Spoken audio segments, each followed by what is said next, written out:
আসসালামু আলাইকুম। আপনারা দেখতে পাচ্ছেন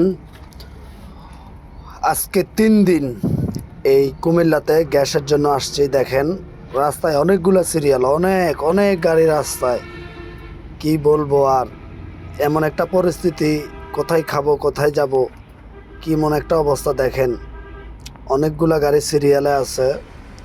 এই যে দেখেন প্রাইভেট, এই যে আমাদের কোম্পানির একটা গাড়ি দেখতেই পাচ্ছেন। আমরা সবাই আজকে 3 দিন ধরে এখানে বসে আছি, পরবাস কাটতেছি। পাম্পে সিএনজি নাই, লাইনে গ্যাস নাই, যার কারণে আমরা গ্যাস নিতে পারতেছি না। বাকিটা তো আপনারা দেখতেই পাচ্ছেন। আমি মাননীয় প্রধানমন্ত্রীর উপর দৃষ্টি আকর্ষণ করছি যে আপনি দ্রুত এই সমস্যাটার সমাধান করেন, তা না হলে আমাদের কষ্ট কি আর বলবো।